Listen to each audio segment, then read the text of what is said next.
So just like in any interview that I do, I always ask people to, if you can, deliver No, my you're food. fine. You're fine. Uh, so yeah, once we get going,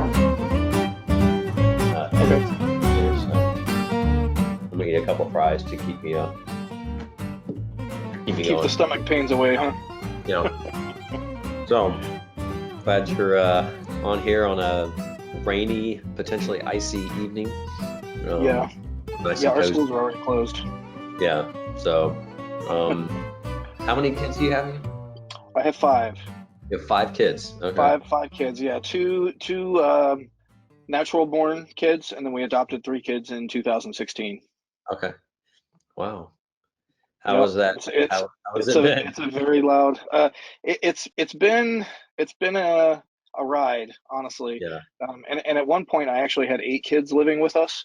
So Wow. we moved to Arizona for about a year. We lived in Glendale, right real close to the football stadium there.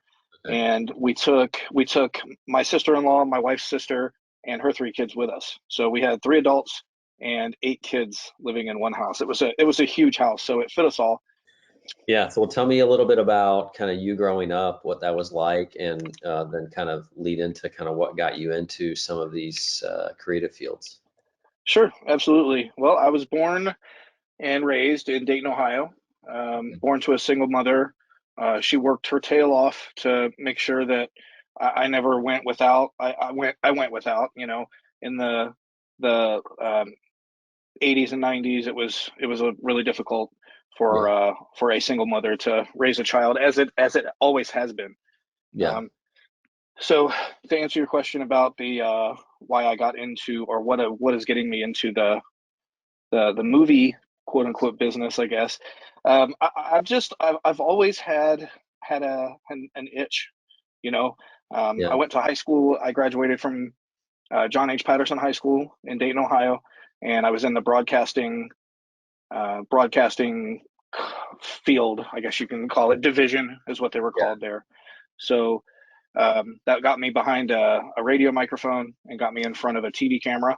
Hmm. So that started the itch, and then seeing actors on TV and in movies, it just, I think that I have a lot to share with my personality, and Hmm.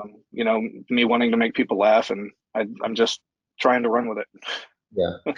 So The Public, that was filmed at the Cincinnati Library, Okay. that had Alec Baldwin and Emilio Estevez, and then the other one is called Funhouse Massacre, which Okay. had Robert England in it. It was filmed at Land of Illusions. Okay. So, and then your film, Hope Actually, Yeah. I was a principal role. I was backgrounds for the other two. So, Yeah. Well, tell me about the differences between being on a big budget movie as a background and then a small slash no budget movie as a principal. What is that? there's a lot more people on a bigger budget film, Yeah. obviously. So for Funhouse Massacre, I was in one of the scenes where the killers are jumping off stage and killing everybody.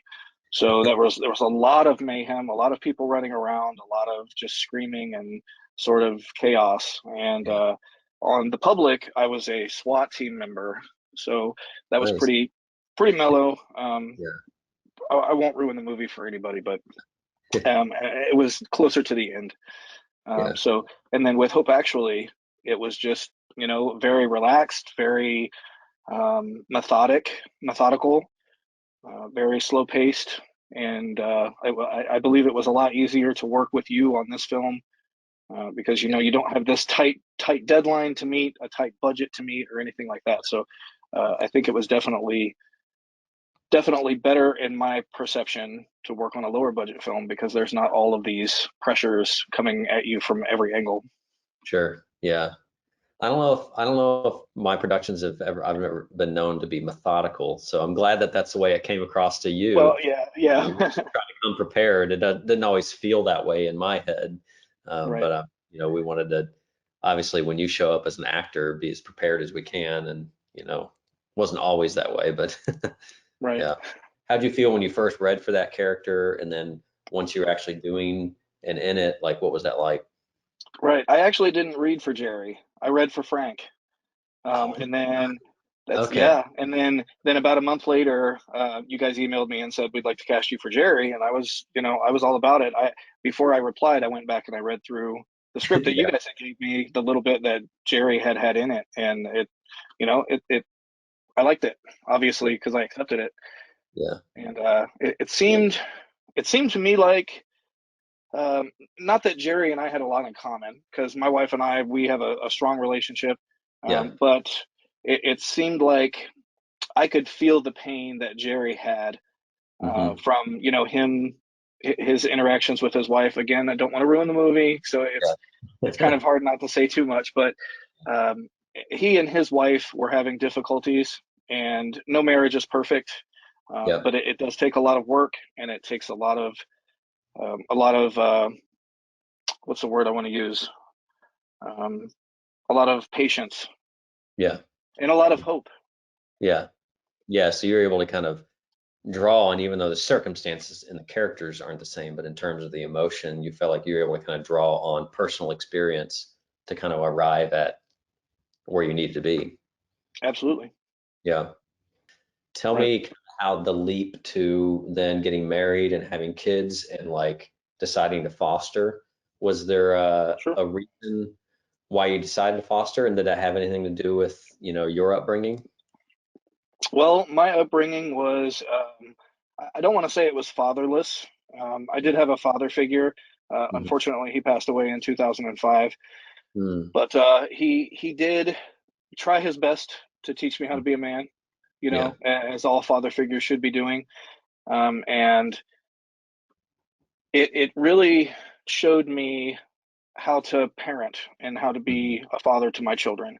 Yeah. He was a parent when he didn't have to be. He Mm, could have absolutely, stepped out and yeah. left, but he was there for me, and Mhm. I really appreciated him for that. Yeah. What is it like for you? What does it mean? What does it look like to be like, um, to teach a kid how to be a man? Like, what does it mean to be a man, like to you? Being a man to me, um, being there for your family, being able to provide not only financially but emotionally as well. If your kid is having a hard time and you recognize that, you could walk up to them and say, "Hey, what's going on? You need a second to talk? Do you need somebody to talk to you? Do you have something on your shoulders that needs to be released?" And a lot of people won't agree with my parenting style, but also being their friend in some cases. A lot of people will say you're not supposed to be your kid's friend, but you don't have Yeah. to always have that parent switch turned on. I'm rough with my kid, not rough. I'm stern with my kids when I need to be, Hmm. but I'm jokingly just like with everybody else with them when I need to be as well. Yeah. And that's interesting you bring that up. I would say that's kind of how I default a little bit. I have not been afraid to discipline and have strict standards and Mm, have consequences for those, and have high expectations. But then also, like, yeah, with my kids, I'm always goofing around and yep, playing with them and want them to feel comfortable with me. right, And I think it's a positive thing, because if you want to build a relationship with someone, you've got to be able to, have enjoyable times. You can't just be this always on like authority figure, because right. And I don't think in the same notion, you're setting the bar for your kids. If that. they look back at you and they say, "Well, my dad was always stern, so that's how I have to be." Mhm. That's not. You Yeah. have to. Parenthood is one of those things that nobody is ever ready for. There Yep. is no, I mean, there's a lot of manuals, but nobody's ever going to read a manual on parenthood. So it's something that you have to navigate from previous experience from your parents. Yeah.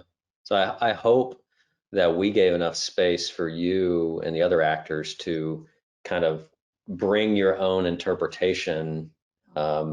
Because like when we're writing it, because we're all first time writers, I'm a first time director, it's like, here's the loose idea, and I want to see what you do with this and give you creative space to Right, do that. So I hope we right. gave, yeah. Yeah, absolutely. And I remember asking a few times on set, what are your thoughts? And your answer was, whatever you want to do.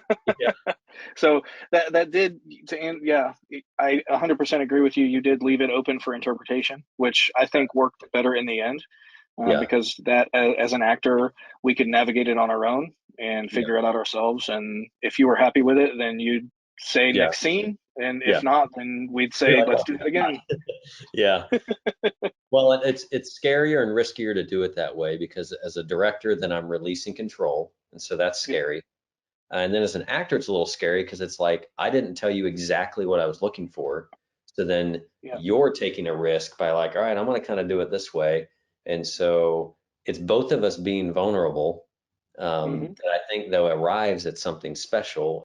Um, It absolutely does, because as the director, it's your baby, right? You have a vision in your brain on how you want this movie to flow, but then you're relinquishing control to the actor or actress. we're just a little over a month away from the premiere. Yes, So I'm really excited. looking forward to that, and everybody's excited. So it's been almost 2 years, or pretty much 2 years in the making. So yeah. So thanks, man. Thanks for chatting tonight, and Absolutely. good luck with the family and the kids if you're snowed in for the next couple of days. I'm I'm hoping I could use a snow day. Yeah, it'll be fun. All right. See you, Elliot. Thanks, man. All right, Joe, take care. Bye bye. Yep. Bye bye.